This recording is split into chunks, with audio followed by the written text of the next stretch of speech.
Vamos a entonces comienzo la charla. Para los que no nos conocen, Sergio Barata es digamos, encargado de imagen cardíaca en el Hospital Austral, es director del Consejo, activo participante de la Sociedad Argentina de Cardiología, digamos, ¿sí?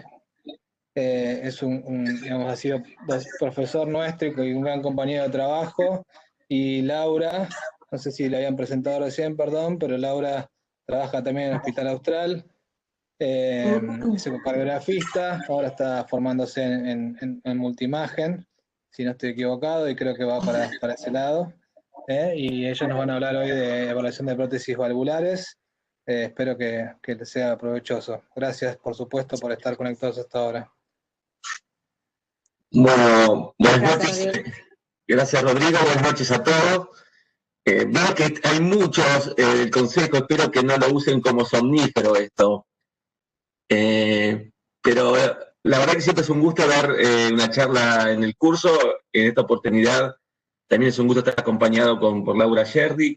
La idea de hoy es, si bien el curso de ecocardiografía, vamos a hacer hincapié fundamentalmente en esto, pero también la idea es ir un poquito más allá para aquellos contextos en los cuales nos falta un poco de información y cuál es el aporte de las otras técnicas. Dado que creo que cada vez más tenemos que tener una visión mucho más integral.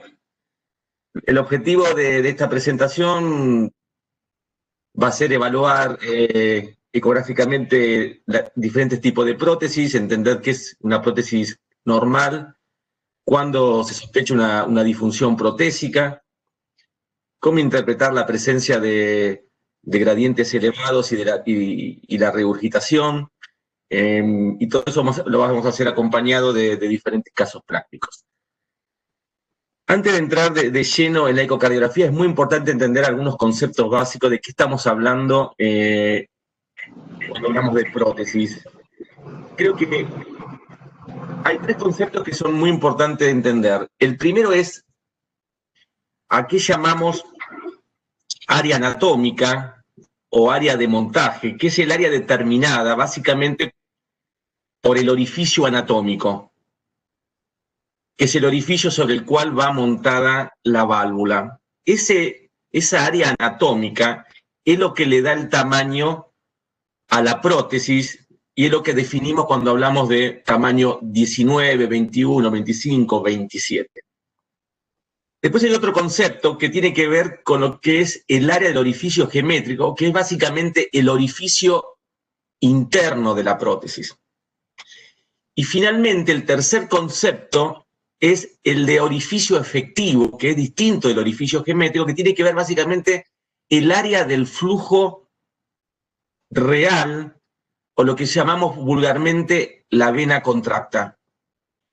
Y que es sobre ese aspecto que vamos a hablar de área valvular. Cuando hablamos de área valvular estamos hablando de área del orificio geométrico, y cuando evaluemos los estándares para hablar de normalidad, a eso nos tenemos que referir. Por otra parte, vean que esa vena contracta no solamente va a depender del área geométrica, sino va también a depender de la forma del tracto de entrada, como también del coeficiente de contracción. De modo que cuando uno analiza los flujos y analiza las válvulas, esto no se comporta como flujos normales, sino que tienen flujos que son muy dependientes de una condición de cosas que en parte depende de la válvula y otra parte depende de condiciones reológicas y de otras condiciones anatómicas. Por otra parte, la relación entre el orificio geométrico y el área de montaje siempre es obstructiva, y por eso, en forma conceptual, toda válvula tiene un mismatch comparado con una válvula normal, y todas las válvulas son obstructivas. Pero ese nivel de obstrucción va a estar muy dependiente de las características del implante. Y fíjense que puede llegar a entre un 40 y 70% cuando es intraanular, menor cuando es supraanular parcial, y por supuesto que tiene su mejor área anatómica, su mejor área de orificio geométrico en relación al área anatómica cuando el implante es supraanular. Y conocer esto también es importante. ¿Sí? ¿Podrían apagar el audio, por favor? De modo que al orificio que nos vamos a referir durante esta charla, sobre todo va a ser el orificio efectivo, que es el orificio dinámico, y es el que calculamos a través de la ecuación de continuidad. Por supuesto que cuando uno ve la cantidad de válvulas que existen, hoy realmente se hace complejo. Algunas están todavía en funcionamiento, otras han sido discontinuadas. Pero evidentemente cada prótesis, cada diseño tiene su característica radiológica, y cada una de las cosas que evaluemos va a depender del tipo de prótesis, del tamaño de la prótesis y de las condiciones de flujo en ese contexto determinado. En líneas generales tenemos las válvulas mecánicas, que hoy en su mayoría son válvulas bidisco. En la actualidad, dentro de la válvula monodisco que hoy persisten en el mercado, la única que está es el Medtronic Hall, que tiene una característica muy particular, que es tener un orificio central que muchas veces magnifica el área del flujo regurgitante, pero que esto es normal, a pesar que pueda llegar casi hasta el techo de la aurícula. Y las primeras válvulas mecánicas de caja y bola, que son la válvula de Star Edward. Después, dentro de las válvulas biológicas, tenemos las válvulas biológicas con stent, que son habitualmente las que tienen un perfil de flujo más obstructivos. Después tenemos las válvulas biológicas sin stent, sobre todo para contextos de anillos chicos, esto mucho en pediatría, o a veces en adultos con anillos muy pequeños, porque cada vez se usa menos en válvula aórtica. Los homógrafos, para aquellos pacientes, sobre todo en contexto de endocarditis, o los alógrafos en contexto de la cirugía de Roux, que es el implante pulmonar en posición aórtica. Y actualmente ya tenemos las válvulas de implante percutáneo, no solamente aórtico y pulmonar, sino que ya empiezan a aparecer los primeros reportes de válvula mitral.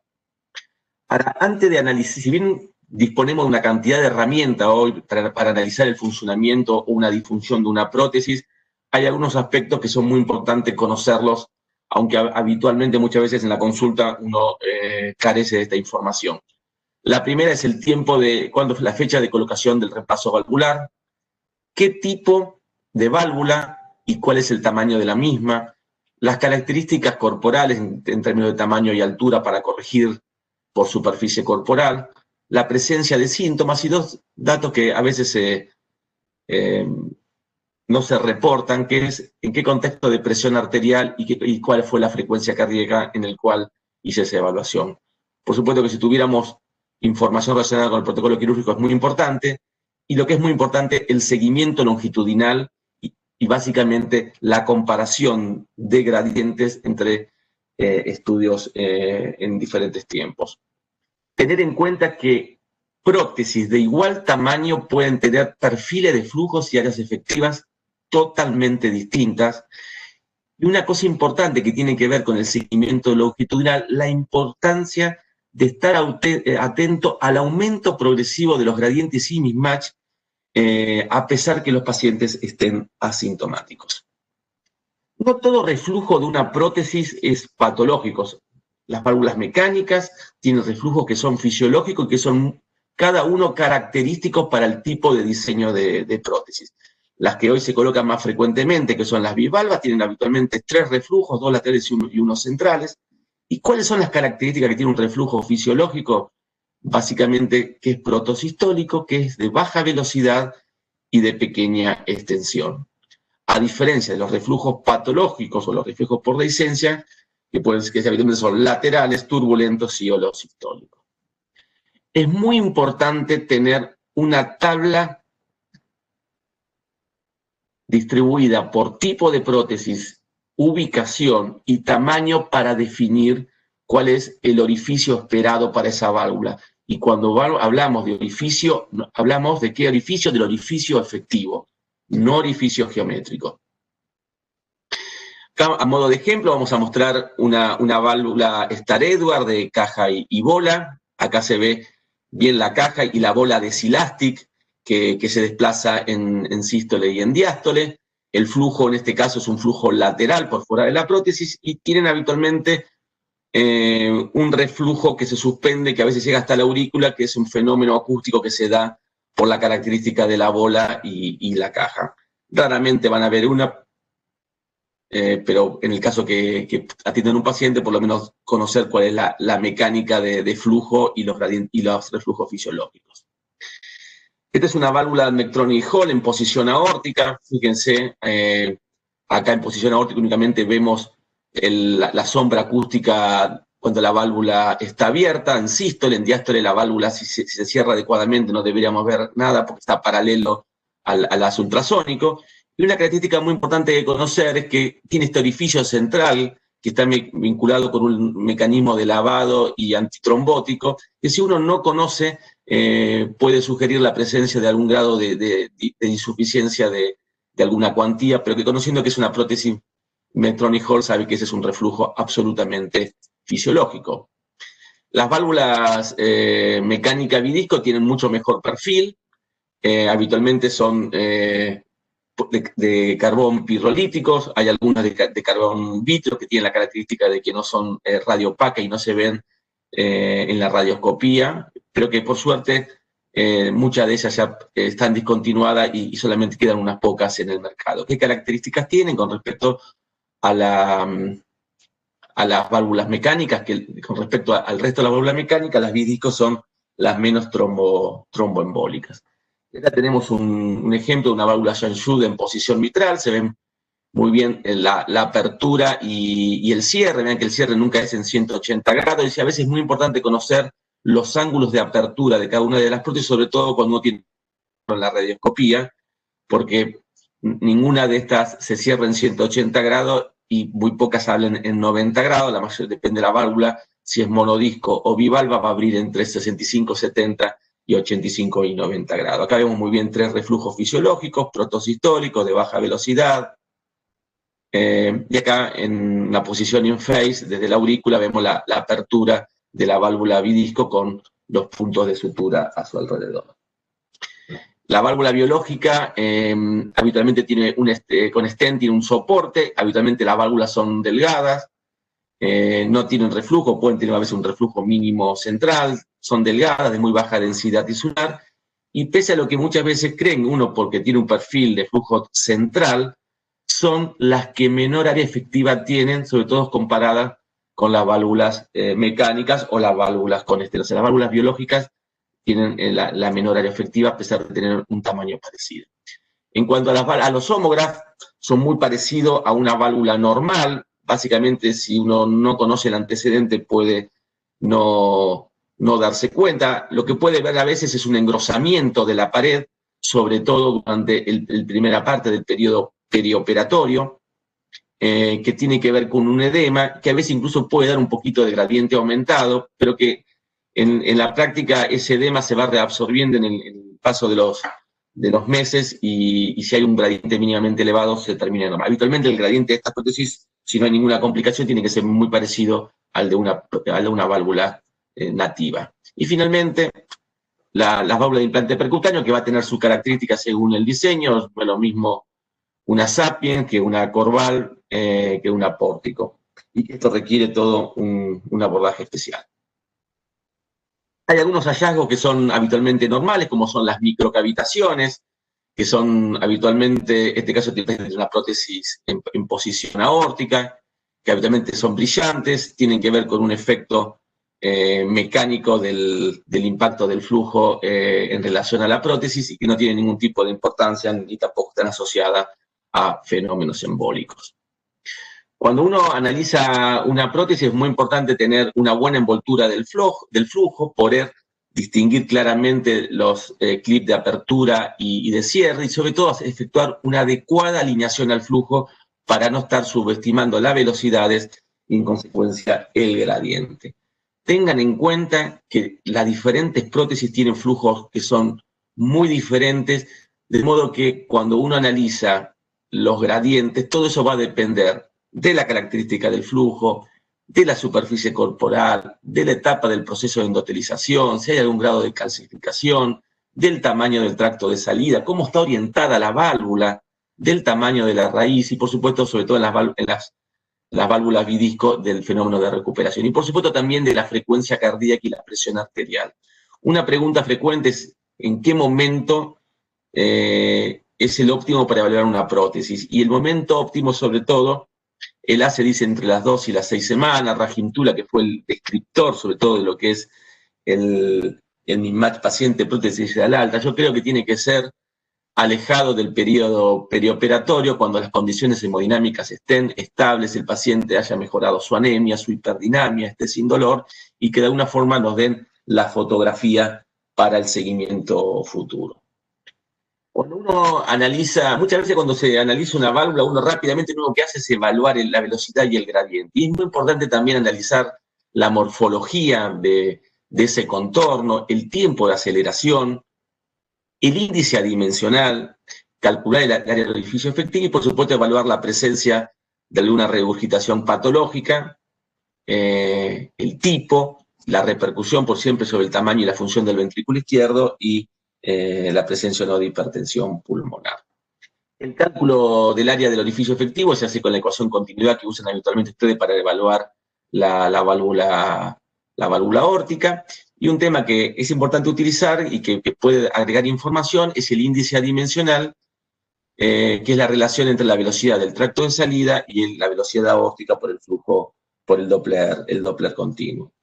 Este es un trabajo de la gente del Texas Heart. Vean que lo que les explicaba en relación al gradiente y el área de los diferentes tamaños. Fíjense que, por supuesto, a mayor tamaño, menor gradiente, mayor área, pero la gran dispersión que hay dentro de un mismo tamaño de válvula que está dado por la cantidad, por las condiciones que previamente les relaté. Lo cual no sucede tanto con el índice adimensional, que se mantiene constante a pesar de los diferentes tamaños protésicos. Muchas veces la presencia de gradientes aumentados en válvulas bidiscos es un fenómeno fisiológico que está dado por el fenómeno de recuperación de presión, que es la exagerada aceleración que hay a nivel del punto de máxima velocidad, donde gran parte de la energía cinética deja de tener presión a nivel radial, y esto hace que la velocidad acá sea muchísimo mayor, y esta velocidad a veces se reduce un centímetro más arriba, y lo cual hace que el gradiente que uno esté evaluando acá esté sobreestimando el gradiente transprotésico secundario a este fenómeno. A veces también lo vemos estos en aortas pequeñas, más con válvulas nativas. Decíamos que no solamente evaluamos la velocidad, no solamente evaluamos el índice adimensional, sino también es importante evaluar la morfología, como en este caso que es más redondeada, con un tiempo de aceleración mucho más enlentecido, y lo cual agrega información a ese gradiente. En cuanto a la valoración de la severidad, estos son los parámetros que nos sugieren que la obstrucción puede ser severa, ya sea la presencia de un gradiente medio elevado, un índice adimensional disminuido, área disminuido y, por supuesto, las características del patrón de flujo y el tiempo de aceleración. Pero no obstante, ellos son patrones de referencia y por eso dice sugestivo y no definido. Ahora, ¿en qué tenemos que pensar cuando tenemos una prótesis con alto gradiente? La primera es, si es una válvula bidisco, puede ser la posibilidad de tener un jet de alta velocidad central. La segunda, la posibilidad de que sea un mismatch, o sea, que se haya colocado una prótesis pequeña para esa superficie corporal, que tenga una disfunción protésica en cualquiera de sus formas, la degeneración de una bioprótesis o una trombosis, o la presencia de pano, o muchas veces la presencia de insuficiencia oculta que puede aumentar la gradiente, y eso sobre todo nos pasa un poquito más con insuficiencia mitral. Acá vemos la prolongación del tiempo de aceleración y de la relación entre el tiempo de aceleración y el tiempo efectivo en un paciente con obstrucción aórtica. Y esto es un estudio de SECRI que ha evaluado el comportamiento de las prótesis normales con mismatch y estenosis, tratando de analizar todo esto, tomando como referencia el estudio radiológico, la radioscopía, y analizó los tiempos de aceleración, los tiempos de eyección, la relación entre ambos, y lo que veía que la presencia de un tiempo de aceleración más de 100 milisegundos, o de la relación entre la aceleración y el tiempo más de 0.37, tenía valor diagnóstico. Entonces vamos a un caso clínico con un paciente con una prótesis valvular aórtica operada hace 3 años, tiene un gradiente medio de 40 milímetros de mercurio. Nos planteamos cuál es la etiología, los cuadros que recién dijimos, es un mismatch, es una disfunción protésica, es un jet de alta velocidad. Entonces, lo primero que tenemos que saber es qué prótesis le colocaron, cuál es el área esperada para esa prótesis de orificio efectivo. En este caso puntual, era una Carbomedics bivalva número 19. Cuando uno va a la tabla, esta es el área estimada o normal para esa prótesis. Cuando uno indexa por la superficie corporal, claramente, sin hacer todavía el estudio, tiene hecho el diagnóstico inicial que evidentemente le han implantado una prótesis chica para esa superficie corporal. Por supuesto, después también medimos el orificio, que más o menos coincide, no hay nada sobreagregado al área esperada, y este es lo que hay que evitar, porque una vez que implementamos una prótesis chica es lo que no podemos resolver. Ese mismatch, que es muy frecuente, aproximadamente un tercio de los pacientes pueden llegar a tener un mismatch moderado, y severo entre un quinto y un cuarto, depende de la bibliografía. Por supuesto que los puntos de corte para estimar la severidad de ese mismatch son esto: tener cuidado con las altas superficies corporales, pero esto lo más importante es que hay que preverlo antes de colocarlo. Por eso es importante la participación del médico imagenólogo, del clínico, junto con el cirujano, para definir a veces qué prótesis en qué paciente. Por supuesto que hay estrategias de quirúrgica que lo pueden evitar, ya sea ampliar la raíz, ampliar el anillo, para colocar una prótesis más grande, un implante supraanular, por una prótesis sin stent, una sutureless, quizás un TAVI. Me parece que ese es el punto, es discutir para cada paciente cuál es la mejor prótesis. Porque básicamente, si el paciente tiene disfunción ventricular previa, tiene hipertrofia severa, es un paciente joven, o tiene insuficiencia mitral moderada, le va a ir peor o le va a ir muy mal, porque va a tener menos regresión de la hipertrofia, va a tener, si tiene insuficiencia mitral, la va a seguir manteniendo quizás, y no va a tener el mecanismo de regresión favorable. Y aparte, entender que más mismatch es más trombosis en el tiempo, más panus, más degeneración biológica, más disfunción, más reoperación y más mortalidad. Por lo tanto, no es gratis un mismatch, por lo menos moderado más. Y tener en cuenta que este perfil de flujo va de peor a mejor, desde la válvula biológica con stent, pasando por la prótesis mecánica, hasta las válvulas de mejor perfil y bajo gradiente, que son los implantes percutáneos, la sin sutura o los homoinjertos. Ahora, fíjense este caso. Este es un paciente operado con una Carbomedics 21, tiene una estenosis aórtica grave, séptimo día del posoperatorio, está con un gradiente medio de 43 milímetros de mercurio, un alto gradiente inicial, paciente que está anémico, que está con dolor, era asmático, no estaba con beta bloqueantes. Y si uno establece el gradiente por la ecuación de continuidad, nos encontraríamos con un gradiente exagerado inicial, y la realidad que uno se plantea que esto fue mismatch, hay algún problema estructural, o se trabó algún disco, ¿qué es lo que puede estar pasando? Y acá es muy importante siempre tener en cuenta qué pasa con la velocidad del tracto de salida. Y no se olviden que nosotros usamos la ecuación de Bernoulli simplificada, que despreciamos la velocidad del tracto de salida, pero en este caso la velocidad del tracto de salida es más de 2 metros, de modo que si uno le resta los 2 metros la velocidad pico, básicamente le queda un gradiente de 23. Esto es absolutamente normal, y básicamente lo que hay que tener presente es la velocidad del tracto de salida, y a su vez tenía un índice adimensional totalmente normal. Este es otro caso, una paciente con una prótesis monodisco, Medtronic Hall, operada por se hizo un reemplazo valvular aórtico, un gradiente inicial relativamente un poquito aumentado, pero con sospecha de mismatch. Vean que con el tiempo, en 2 años, el gradiente pasa de tener 20 y pico de gradiente medio a casi 40, y dilatación de cavidad de derecha e insuficiencia tricuspidia severa. Y en este caso, esta es la radioscopía, donde vemos que la válvula abre muy bien, pero acá en el tracto de salida vemos la presencia de una pequeñita membrana que rodea todo el tracto de salida, compatible, ya sea, puede ser un panus, o en el caso de un paciente que quizás que se operó por una membrana subaórtica, una recurrencia de la misma. Siempre es importante entender en qué contexto está aumentado el gradiente. Los aumentos de gradiente temprano sin obstrucción en válvula bivalva son recuperación de presión. Con obstrucción del flujo temprano la mayoría son obstrucciones subvalvulares o disproporción paciente-prótesis. Alto gradiente tardía sin obstrucción, las condiciones de hiperdinamia o algún error de medición. Y con obstrucción del flujo, la trombosis, la disfunción protésica embriológica por degeneración y por supuesto, el paro.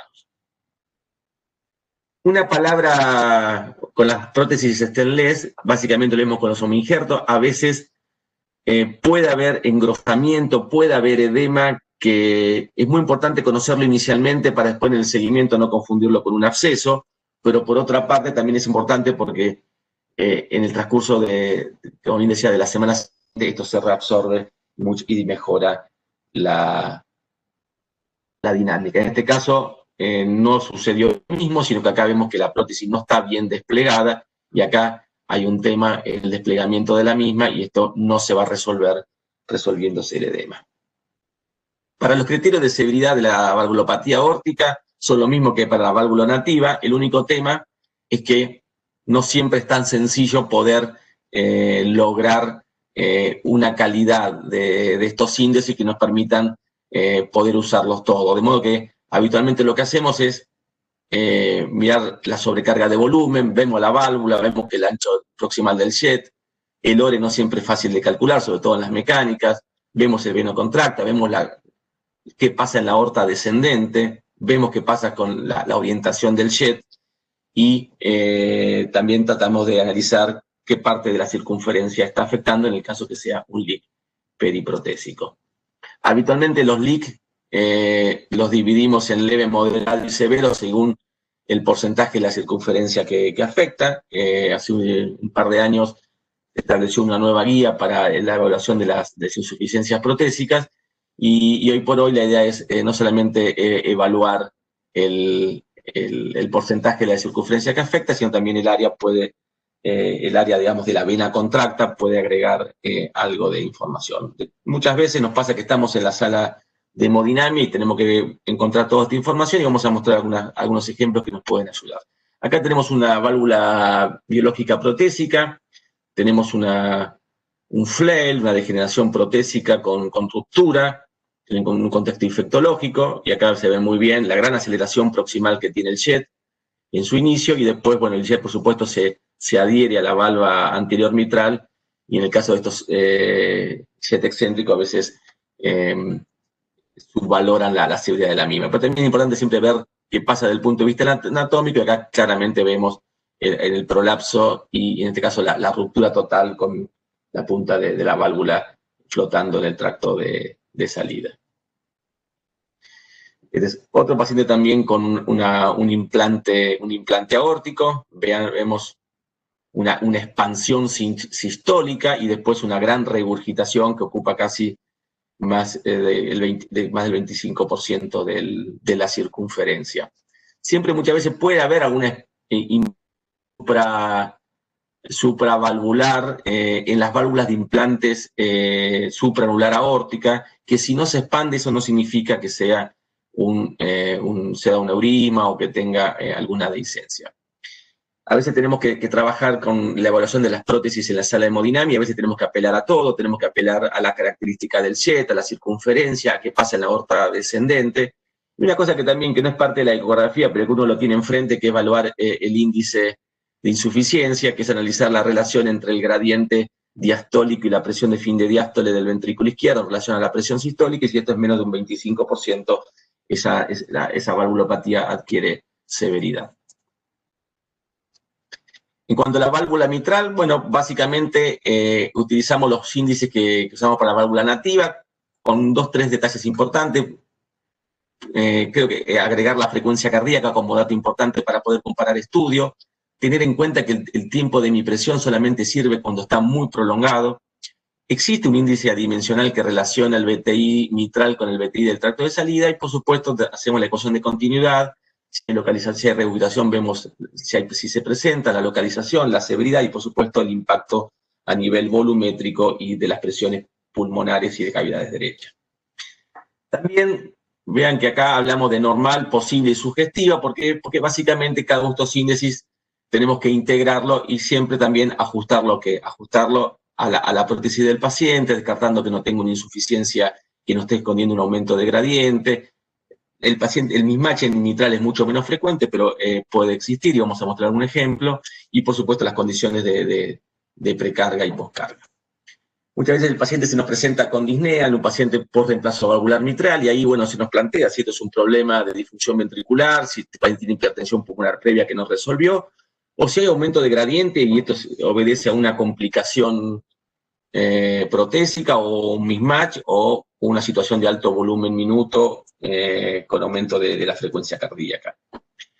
Como bien le decía, siempre es importante calcular la presión sistólica pulmonar estimada y también el índice adimensional relacionando el BTI mitral con el BTI del tracto de salida. Acá vemos un paciente con una prótesis obstructiva, cómo aumenta el gradiente medio, aumenta la velocidad, y acá sí, cuando ya está muy prolongado el tiempo de mitración, ahí adquiere alguna utilidad. Los signos de severidad de la regurgitación, al mismo que la insuficiencia aórtica, siguen los mismos criterios que la válvula nativa.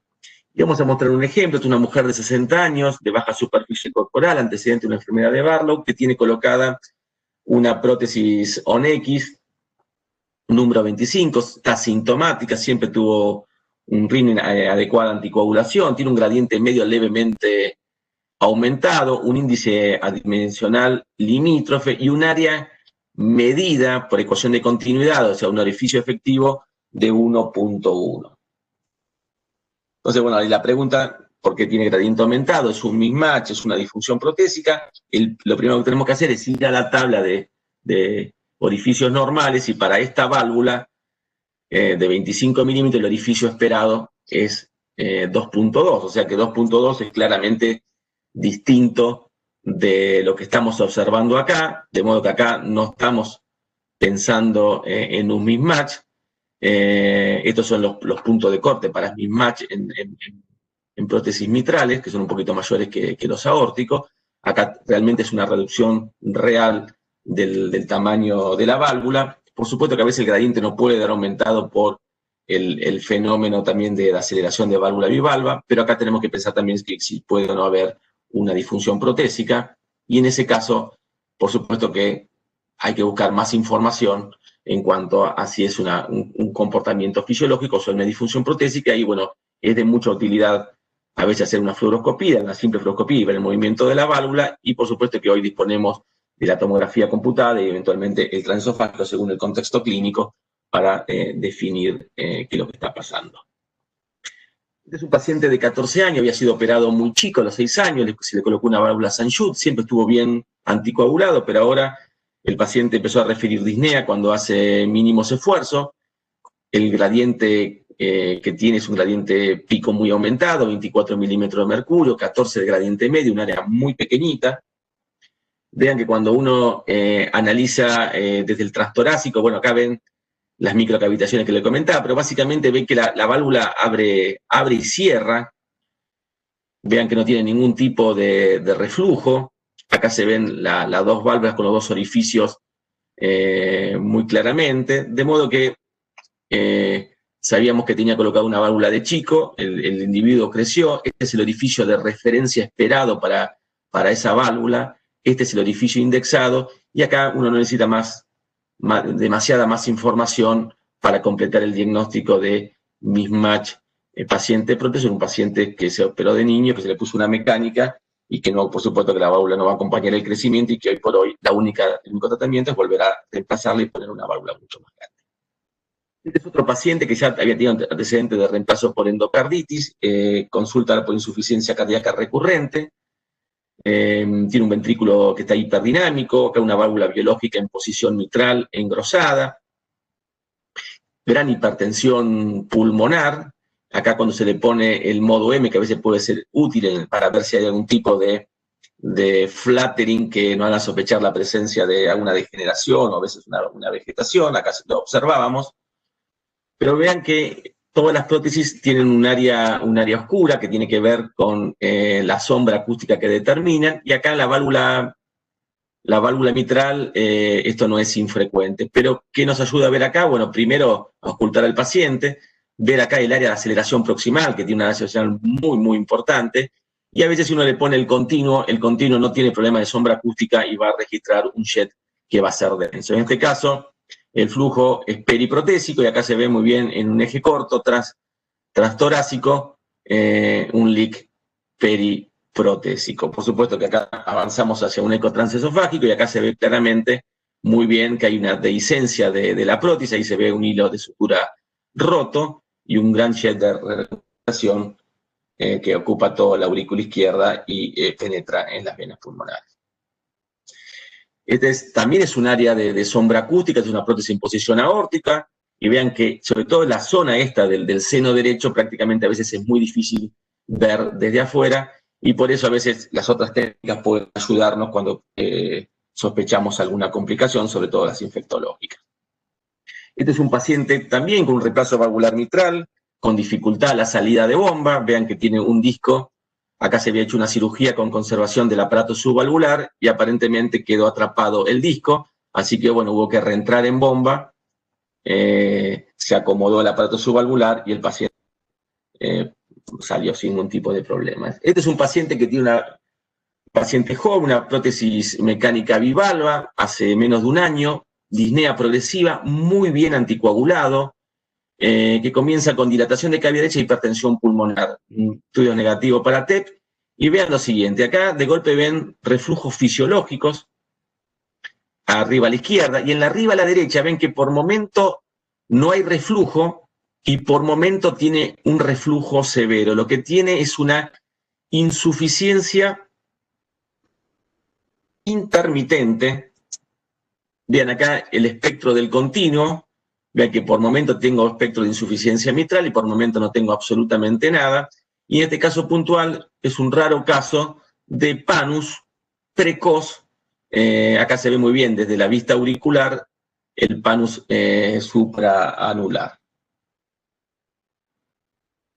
Este también es otro paciente que tenía una disfunción protésica. Vean que acá prácticamente este disco está fijo, este disco abre y tiene un cierre defectuoso.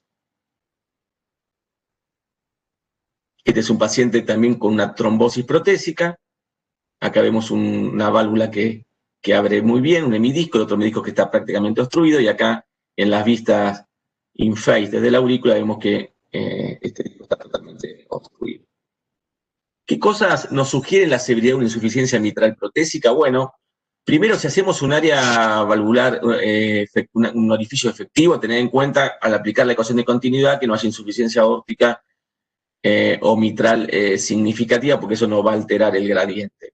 Tener en cuenta el índice adimensional, aunque esto puede estar aumentado en presencia de mismatch o insuficiencia mitral oculta. El aumento de la velocidad de onda es un parámetro importante, y el tiempo de impresión no sirve, salvo cuando está muy prolongado, o quizás a veces a frecuencias parecidas para seguir en el tiempo, pero en sí, a diferencia de lo que ocurre en la estenosis mitral, aunque también puede tener limitaciones, no es algo que nosotros usemos de rutina. Y por supuesto también tiene valor ver la densidad del jet en el continuo, los índices, por supuesto, cuantitativo, y la presencia de hipertensión pulmonar inexplicada o reflujo reverso en venas pulmonares. Por supuesto que tenemos otras complicaciones y que tenemos que reconocer, que van desde las infecciosas hacia la presencia de leak, la formación de panus, trombosis, pseudoaneurisma y muchas veces la presencia de hemólisis. Dijimos que en cuanto a la presencia de mismatch, sobre todo esto es mucho más frecuente, dijimos, con la válvula aórtica, y esto es una cosa que debe ser evitable y hay que tenerlo presente. En válvula mitral, tener severo es infrecuente, más que todo es moderado, y sucede más con el caso de implantación a edades jóvenes o que le hayan puesto una prótesis chica biológica, lo cual, en el caso que sea severo, va a generar una evolución desfavorable, sobre todo por la presencia de hipertensión pulmonar e insuficiencia cardíaca. En cuanto a las trombosis protésicas, este es un tema que inicialmente lo teníamos como muy, muy presente, sobre todo con las válvulas mecánicas. Y las válvulas biológicas era un tema que lo veíamos excepcionalmente. Creo que a partir de la colocación de de válvulas de implante percutáneo y el seguimiento tomográfico que inicialmente se hizo para controlar el implante y no pensando en esto, nos dimos cuenta que el fenómeno de trombosis subclínica es mucho más frecuente de lo que pensamos y que puede alcanzar entre un 10 y un 15% en las válvulas de implante percutáneos y un 4% en las válvulas biológicas no percutáneas. Muchas veces estos pacientes son asintomáticos, a veces el único signo puede ser el aumento del gradiente en el seguimiento o un gradiente medio mayor de 20 milímetros de mercurio. Lo importante es que hoy por hoy es algo que se empieza a pensar mucho más y que quizás muchas de las estenosis o degeneración que uno ve en el tiempo quizás pueden ser trombosis subclínicas no identificadas. Por supuesto que la válvula más afectada siempre son las que tienen gradientes más bajos, como la tricúspide, después la mitral y finalmente la óptica. Este es un paciente con una válvula bidisco que ven que prácticamente está fija, y acá vemos que solamente abre uno solo de los discos y el disco que está acá a la derecha está totalmente inmovilizado. No solamente tenemos trombosis dijimos en válvulas mecánicas, esta es una paciente que tenía un síndrome antifosfolipídico y que hizo una trombosis tanto de la válvula biológica en posición mitral como en posición tricuspidia. Y a lo que hay que estar atento en las válvulas biológicas es a estos, a aumentos de gradientes, por supuesto también disminución de movilidad y engrosamiento, pero sobre todo en pacientes asintomáticos y el aumento de gradiente en el tiempo. Por eso a veces vemos que es muy común que un paciente anticoagulado tenga una ficha de anticoagulación, pero no vemos que un paciente que tenga una prótesis tenga una ficha de seguimiento donde uno pueda constatar qué está pasando en el tiempo. Este es un paciente también, un posoperatorio reciente. Acá vemos muy bien la presencia de una trombosis en una válvula biológica que incluso ocupa parte de la aurícula izquierda. Inicialmente lo tratan con enoxaparina, esto progresa y después finalmente, bueno, termina resolviendo con enoxaparina, sinocumarol. Esto fue muy precoz en el posoperatorio. A veces hay que diferenciar esto de lo que son hallazgos fisiológicos, como son los Strand, que son filamentos de fibrina, que son brillantes, que a veces pueden alcanzar una longitud de 10, 15 milímetros, tiene movimiento rápido y eso no hay que confundirlo con vegetaciones. ¿Qué aspectos nos pueden ayudar desde el punto de vista ecográfico a diferenciar un panus de una trombosis protóxica? Bueno, primero la característica de la densidad. Habitualmente los trombos son mucho más heterogéneos, son mucho más grandes, habitualmente están relacionados con una alteración en el nivel de anticoagulación, y lo más habitual que sean más precoces en relación al tiempo quirúrgico, pero bien, como le mostré el caso del panus mitral, a veces, como toda la medicina, puede haber sorpresa. Pero la asociación muchas veces de una masa heterogénea de baja densidad con un RIN alterado tiene alto valor predictivo positivo para el diagnóstico de trombosis. Estas son las características generales que tienen que ver básicamente con que este es un tejido mucho más fibroso, más denso. Habitualmente se lo ve en la cara ventricular de los reemplazos aórticos y en la cara mitral de auricular de los reemplazos mitral. Son más tardíos, habitualmente dan menos síntomas, estos son más de presentación aguda, estos más de presentación crónica. Y por supuesto que a veces probablemente Laura nos amplíe este tema.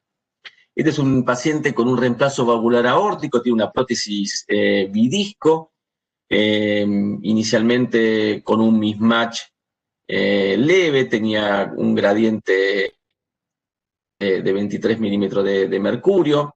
En el tiempo se observa un gran aumento de los gradientes, vea una gran aceleración proximal acá en el paraesternal y acá un gradiente medio de más de 40 milímetros de mercurio.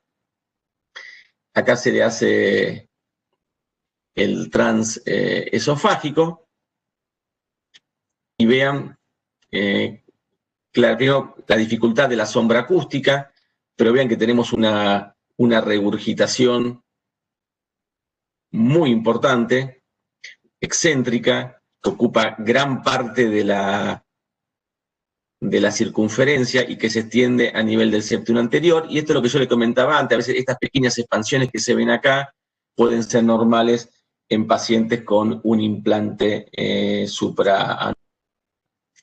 Acá vemos la posición desde la cara ventricular de la válvula mecánica con dos pequeños trombitos que están localizados en los puntos de inserción. Vean la ausencia de movimiento en la radioscopía, y siempre hay que mirar todo, en este caso también tiene un trombo auricular. ¿Por qué es importante la caracterización de esto? Primero, porque esto va a definir el tratamiento. El panus se trata con cirugía, la trombosis, de acuerdo a si es sintomático o no, y el tamaño, se puede plantear, de acuerdo al contexto, un tratamiento con heparina o fibrinolítico, y eventualmente, de acuerdo al paciente en particular, el tamaño y la localización, una cirugía. Pero como concepto de las obstrucciones, el 90% son trombóticas, y entre el 5 y 10% son panus, y del total hay un 5% que pueden tener ambas cosas.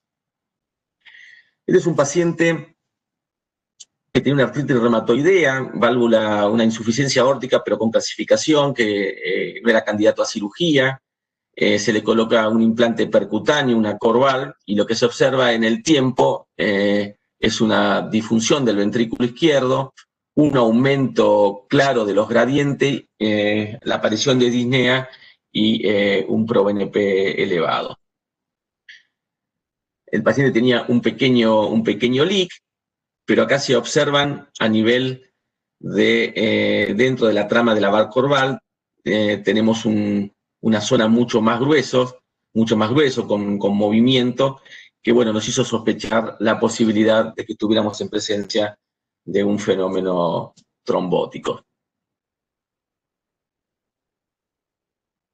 Y por supuesto, el paciente no tenía insuficiencia mitral y ahora apareció una insuficiencia mitral severa, así que este era un paciente que estaba sintomático, con progresión de gradiente, con empeoramiento de la función, con la aparición de esa masa dudosa que a veces en el contexto de una Corval es difícil ver dentro de las mallas, pero que sospechábamos la posibilidad de que tuviera una trombosis, y la aparición de una insuficiencia mitral que no tenía. Así que bueno, en ese caso a veces la información que uno tiene es insuficiente, y por supuesto que ahí va a requerir más datos que lo podrán dar eventualmente algunos de los otros métodos complementarios. Este es un paciente que tiene un reemplazo valvular aórtico, que debuta con un cuadro febril, y vean claramente la presencia de engrosamiento con áreas con expansión sistólica. Esto es un absceso expansivo, un pseudoneurisma en una prótesis aórtica infectada. Este es un paciente que tiene una prótesis mecánica en posición mitral, que ingresa por una neumonía y hemocultivos para estreptococo positivo, con aumento del gradiente medio, gran aumento del gradiente medio. Y en este caso es una obstrucción protésica en el contexto de una endocarditis protésica tardía. Este es también un paciente que tiene un reemplazo valvular aórtico, una válvula biológica. Vean, se observa engrosamiento de la misma, aumento de los gradientes. Vean la morfología redondeada con el tiempo de aceleración prolongado, pero vean acá en el eje corto que hay una expansión a nivel del seno, de la región que le correspondería al seno coronariano. Hay una aparición de insuficiencia mitral, y acá si ven en 4 cámaras también la presencia de un flujo que va desde cavidades derechas a izquierda, cavidades derechas, sugestiva, como vemos acá en el patrón del flujo continuo, de una fístula hacia cavidades derechas. Este es el eco transesofágico, y se ve acá muy claro el compromiso de la región entre la válvula no coronariana y la coronariana derecha. Esto se extiende muchas veces hasta la fibrosa mitroaórtica. Esto es muy importante que lo sepa el cirujano para el momento de la reparación.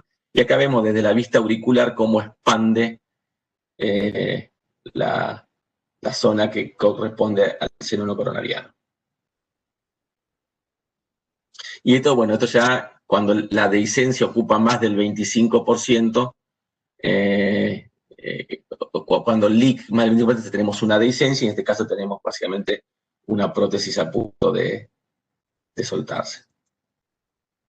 Este es un paciente que también había sido operado por un reemplazo valvular aórtico, que consulto nuevamente con fiebre, y vean que en el seguimiento que aparece una perforación de la fibrosa mitroaórtica. Acá donde tenemos sombra acústica no oculta, muchas veces está pasando a ese nivel. Acá de la vista de 4K vemos claramente la perforación, y vean que por encima de la prótesis, acá se ve un material filamentoso que ocupa el seno no coronariano. Acá se ve todo un engrosamiento alrededor de la arteria coronaria derecha. Y acá vean cómo hay un flujo que se mete en la aurícula derecha. Acá tenemos una fístula con una comunicación entre el tracto de salida y la aurícula. Otras veces tenemos pacientes que tienen algún grado de regurgitación mitral, y donde, a pesar de tener una insuficiencia mitral por un leak, a veces lo más marcado no es la insuficiencia cardíaca, sino que a veces puede ser la presencia de anemia por hemólisis. Este es el caso de un paciente con un leak periprotésico. Acá la sombra acústica dificulta ver claramente la misma, pero bueno, vemos que tienen aptologuina reducida, LDH aumentada, un índice reticulocitario aumentado, aumento de la bilirrubina indirecta, y acá vemos en el transesofágico la presencia de múltiples, por supuesto que hay pacientes que tienen factores de riesgo para desarrollarlo. En este caso puntual, dado la cantidad de leak y el tamaño de los mismos, se decidió efectuar una nueva cirugía de reemplazo valvular. Y también lo importante siempre de ver todo, vean la excentricidad del SIET y cómo da vuelta acá en la vista bicava y llega al techo y vuelve de vuelta sobre el septum interauricular.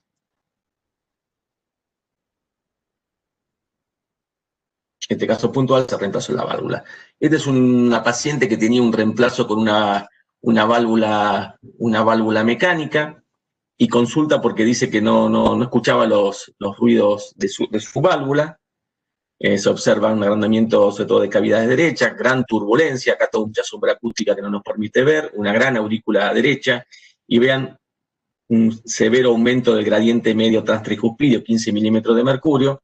En este caso, el paciente estaba subanticoagulado, y con estos hallazgos de sospecha de trombosis protésica. Acá vemos la radioscopía, cómo están inmovilizados los discos. Muchas veces, para el que no tiene tomografía o no dispone inmediatamente, la radioscopía es de gran ayuda.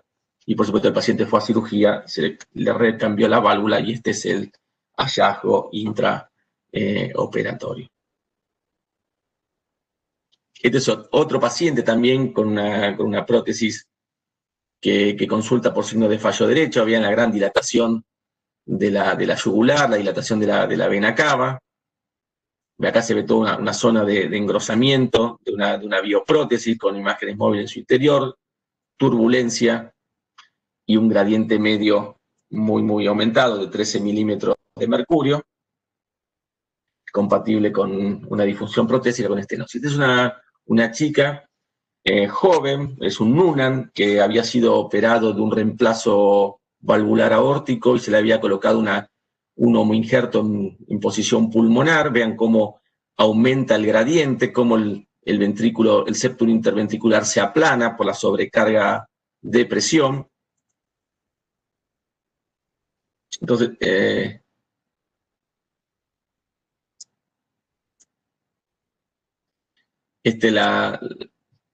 la vista de grandes vasos. Acá se ve toda una turbulencia a nivel del tronco de la pulmonar, y la turbulencia se ve incluso por encima de la posición valvar, de modo que acá había mucha duda de cuál era el mecanismo del aumento del gradiente. Por supuesto que el eco nos dio la información de que ahí había un problema y había que resolverlo, pero bueno, esto se completó con más información que probablemente la muestre Laura. Este es un paciente de ayer, es una paciente que también tiene un reemplazo mecánico aórtico y tiene una Melody en posición pulmonar, que consulta por fiebre, con hemocultivos positivos, gram negativo en tipificación, y vean que lo que pasa con esta válvula. Esta válvula habitualmente no se ve en vegetación en la mayoría de las endocarditis, habitualmente no se ve regurgitación, y lo que se ve es un engrosamiento de la válvula con un aumento progresivo de los gradientes y turbulencia. Acá vemos la válvula totalmente engrosada, con un gradiente pico de 55 milímetros de mercurio, por un gradiente previo de 15 milímetros de mercurio. Estos pacientes es el cuadro clínico, y desde el punto de vista de las imágenes, lo que vamos a ver habitualmente es engrosamiento y aumento de gradiente. Y solamente en el 30% vamos a ver una vegetación. Por supuesto que esa información es útil, también la complementamos con información vinculada con los otros métodos. Acá vemos la vista desde un transesofágico, vean el engrosamiento y la turbulencia del flujo, incluso vean que toda la parte está engrosada, prácticamente no se termina de abrir y redirecciona todo el flujo hacia la pared lateral izquierda. No confundir con vegetaciones los pequeños hilitos de sutura, que esto es normal, y a veces no confundir con vegetaciones cuando se hace reemplazo valvular y se conserva el aparato subvalvular con el aparato subvalvular remanente. Creo que hoy por hoy es un gran trabajo del doctor Sansure, la gente del Argerich, cuando no teníamos la tomografía, que simplifica mucho, ayudaba mucho a poder conocer, de acuerdo al diseño protésico, las características normales de apertura y cierre de una válvula. Entonces, como integración final, tener presente que, primero, que la sombra acústica es un problema de las válvulas, y que para eso muchas veces es importante ver las cosas desde diferentes ángulos, y que a veces el transesofágico es la mejor herramienta que tenemos para ver sobre todo lo que se oculta detrás de una insuficiencia mitral protésica. Tratar de siempre de evaluar las máximas velocidades, los máximos gradientes, por eso es muy importante la alineación. A veces puede ayudar el color para ver hacia dónde se dirige, para poder alinearse adecuadamente, para no subestimar las velocidades y consecuentemente los gradientes.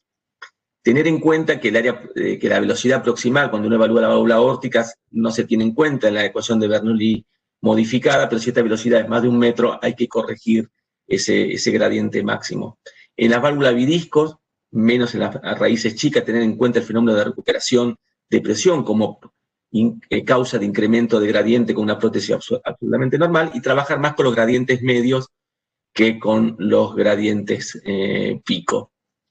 Tener en cuenta las condiciones hemodinámicas del paciente, las situaciones de alto gasto, tener en cuenta los índices adimensionales, ir en busca del orificio efectivo en las tablas correspondientes, sobre todo cuando en los casos de disfunción paciente-prótesis, aunque también hay que tener presente que como esto es tan frecuente, hay muchos pacientes que pueden tener esto más algo sobreagregado, y de ahí viene la pericia del punto de vista clínico, la presentación del paciente y los hallazgos nuestros. Y por supuesto que cuando se descarte la presencia de un mismatch, bueno, evaluar la posibilidad de que tenga una trombosis o eventualmente un palos. Es muy importante reconocer los jets fisiológicos, que son parte del mecanismo de cierre normal y que a veces funcionan como mecanismo para evitar la trombosis. Tener en cuenta que, dada la sombra mitral, las insuficiencias pueden a veces ser subestimadas, sobre todo cuando son excéntricas, y que si bien los criterios de severidad son los mismos que para las válvulas nativas, en la práctica a veces son mucho más complejos de implementar, y es muy importante poder calcular todos y analizar un poco e integrar la información más que sopesar un único elemento. Por supuesto que si la severidad es importante y el mecanismo no queda claro, o si se quiere completar, siempre el transesofágico no mejora mucho la capacidad para poder analizar el funcionamiento. Tener en cuenta que evaluar una prótesis no es solamente medir los gradientes, que es lo que se hace muchas veces en la práctica cotidiana, y que altos gradientes no siempre significa disfunción protésica. Cuando uno analiza un gradiente aumentado, tiene que tener precisión en lo que está informando. No alcanza con decir tengo gradiente aumentado, el área está pequeña, sino que uno tiene que evaluar todos los parámetros. Es una válvula aórtica, ver el índice dimensional, la característica, la morfología, y en base a eso hasta tiene que sugerir de qué forma seguir estudiando el paciente si el eco no le brinda toda la información. Por otra parte también, bajo gradiente no siempre tampoco indica que una prótesis es normal. A veces algunas prótesis pueden tener disfunción intermitente o pueden tener afectado parcialmente un solo disco, no termina de aumentar el gradiente, por lo menos en condiciones de reposo, y muchas veces nosotros evaluamos las cosas en condiciones de reposo y los pacientes tienen los síntomas con la actividad. Tener en cuenta que la causa más frecuente de mismatch es de alto índice el mismatch, que por supuesto en muchos pacientes es tolerable. Lo que no es tolerable es que sea un mismatch moderado o severo, sobre todo en el grupo de pacientes de alto riesgo, ¿no?